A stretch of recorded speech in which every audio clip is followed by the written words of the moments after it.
Putin has 8 months. 8 months until Ukraine receives a weapon that Russia doesn't know how to stop. Cheaper, faster in quantity that Russian defenses were not made to handle. The clock has already started, and by all indications, Russia is not ready.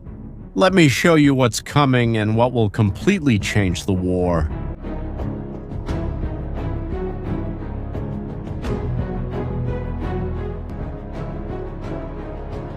In January of this year, the United States did something that would normally take more than a decade. They tested a new cruise missile called Rusty Dagger, and it worked perfectly. The test took place at the Eglin Test and Training Range in Florida. The missile flew, navigated on its own, avoided obstacles, and hit the target with surgical precision. But what's really impressive isn't the test itself, it's the absurd speed at which all of this happened. Think about it with me. Normally, when the United States decides to create a new military weapon, especially something complex like a cruise missile, the process takes years, even decades.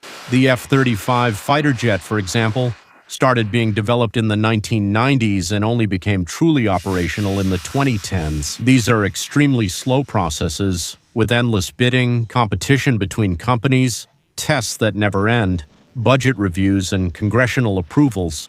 It's a gigantic bureaucratic machine.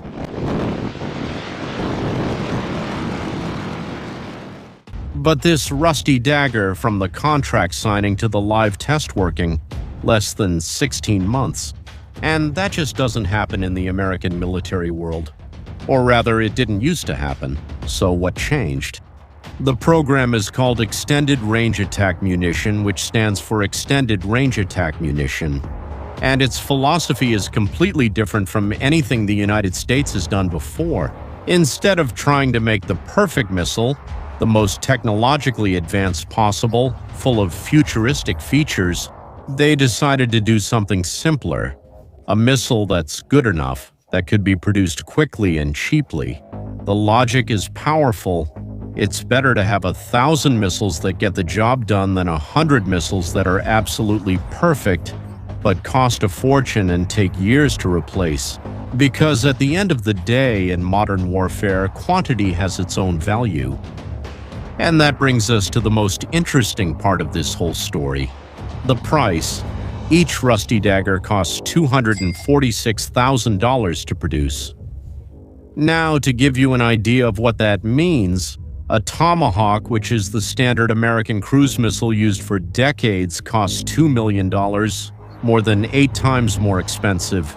So, for the price of a single Tomahawk, you can produce 8 Rusty Daggers, 8 missiles instead of 1. That's a big difference, right?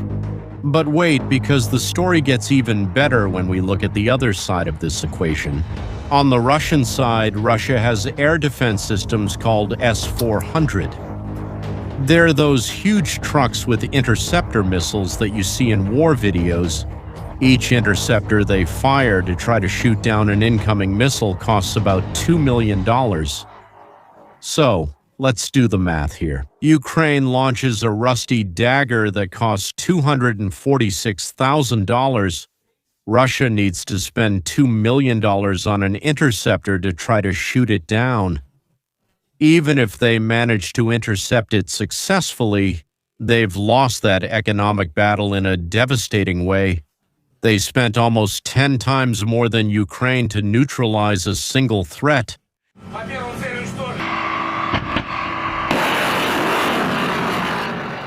And now comes the part that really changes the game. Ukraine isn't going to receive 10 of these missiles, nor 50, nor 100. Ukraine is going to receive 3,350 Rusty Daggers from the United States, 3,350, and if Russia tried to intercept all of these missiles, assuming a 100% success rate, which is impossible in practice, they would have to spend almost $7 billion just on interceptors, $7 billion to try to stop $825 million worth of missiles. It's a perfect economic trap, and Russia is walking right into it. Remember those 8 months I mentioned? That's exactly how much time Putin has to figure out how to escape this trap. And by all indications, there's no way out. But it's not just about quantity and price. The Rusty Dagger was specifically designed to be difficult to intercept. It flies extremely low, so low that it literally hugs the terrain, following mountains and valleys to stay out of radar range. Imagine a ghost pilot who knows every turn of the route. That's exactly how this missile works. And here's the trick that leaves the Russians with no answer. This missile has 3 different brains. One uses global positioning system, another uses internal sensors that don't rely on any external signal, and the third uses cameras to compare the terrain with maps stored in its memory. If you block one, the other 2 keep working. If you block the global positioning system with electronic warfare, it keeps flying, using the internal sensors and cameras. It's truly autonomous. And the range? 400 kilometers. That means that from the Ukrainian border, it can reach most of the Russian military logistics in the occupied areas. Ammunition depots, command posts, bridges, railways that bring supplies to the front, oil refineries, airfields. All of that is within reach. The warhead, which is the explosive part of the missile, weighs 227 kilograms. That's enough to destroy solid targets. And according to some reports, this warhead may have penetrating capability, meaning it doesn't just explode on impact. It penetrates first, enters fortified structures, and then explodes. That would be devastating against hangars where planes are kept, or against underground bunkers where Russian commanders hide. Now, you might be wondering when exactly this is going to happen. Because it's one thing to talk about a missile that's being developed. It's something completely different for it to actually get into the hands of Ukrainian soldiers. And here's the answer that's going to surprise you. October 2026, 8 months from now, the first batch of 840 Rusty Dagger missiles arrives in Ukraine. 840 missiles at once, and after that, another 2,510 by the end of 2028. Production is scheduled to reach 1,000 missiles per year once the assembly lines are running at full capacity. Think about what that means.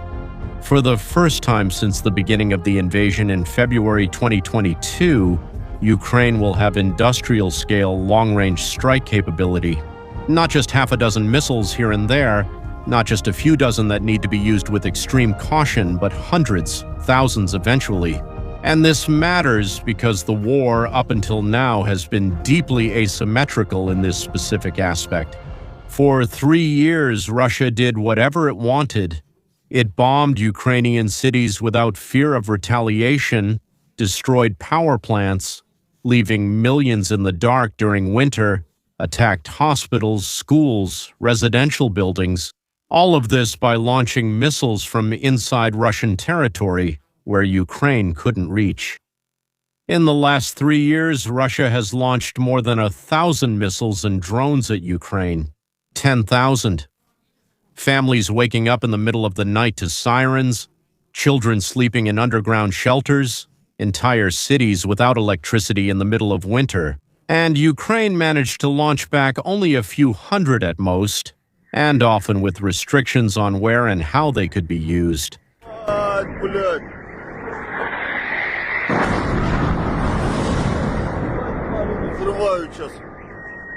But now the symmetry ends. Ukraine will be able to carry out coordinated mass attacks in the Russian rear.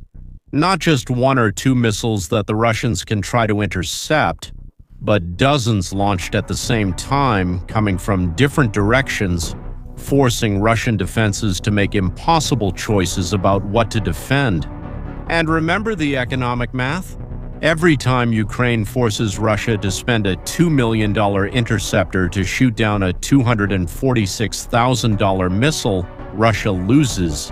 And when there are dozens of missiles coming at the same time, Russia simply doesn't have enough interceptors. They don't. Every ammunition depot that explodes means fewer shells reaching the front line.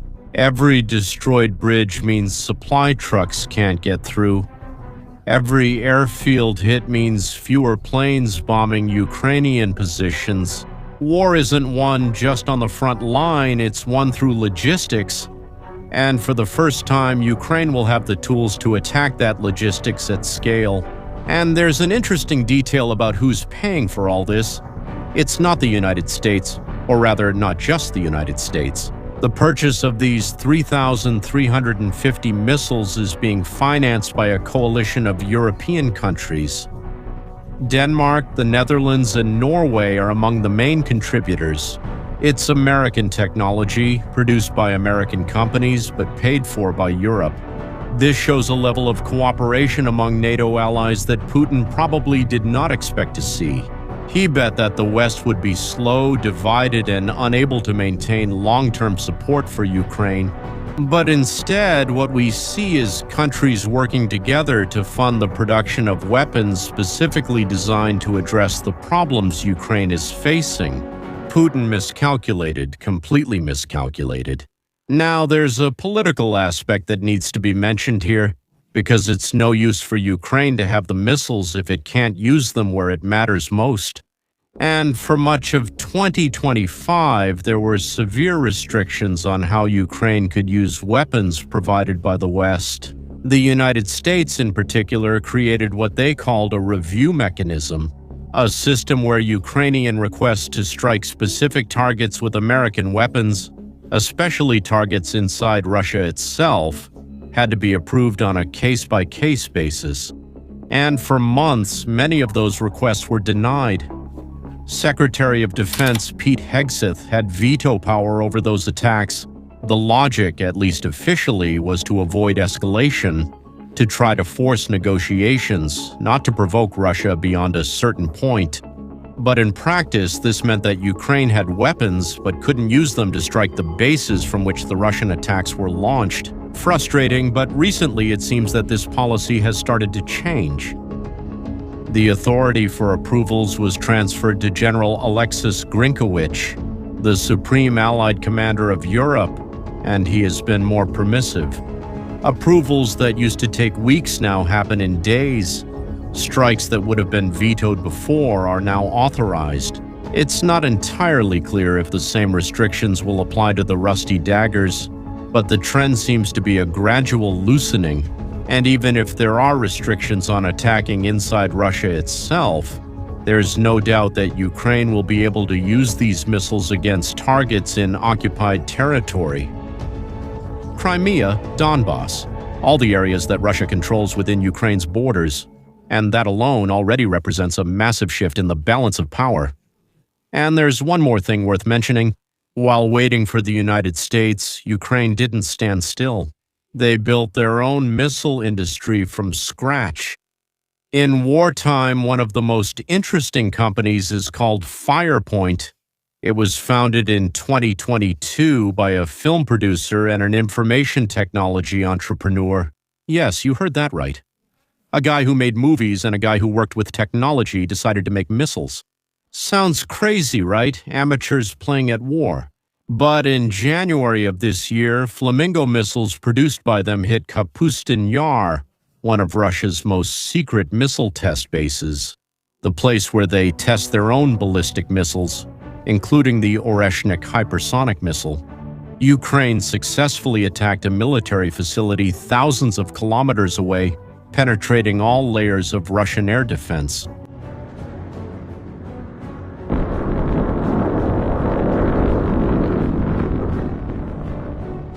And their missile, the FP-5 Flamingo, is impressive.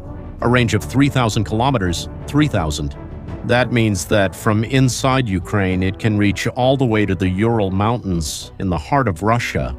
The warhead weighs more than a ton, and they do this using recycled engines from old training aircraft. Improvisation that works. If they manage to do this with technology developed in basements and makeshift workshops, imagine what they'll be able to do when they have 3,350 Rusty Daggers produced by the American military industry in their hands. The combination of Ukrainian long-range missiles with American medium-range missiles creates a problem that Russia simply has no way to solve. Putin had a plan to bomb Ukraine into submission, destroy infrastructure, and break morale. All this while keeping Russian territory itself as a safe sanctuary.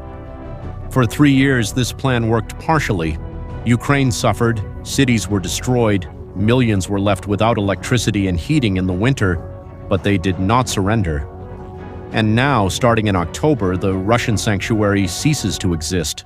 Every military base, every fuel depot, every ammunition factory, every bridge, every railway, all of these become potential targets. Starting in October 2026, Ukraine will be able to do exactly what Russia did to it for 3 years.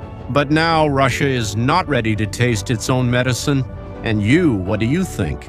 Will these 3,350 missiles arrive in time to make a difference? Leave your opinion in the comments. If this video helped you better understand what's going on, share it with someone who also needs to know and subscribe to the channel so you don't miss the next ones. See you next time.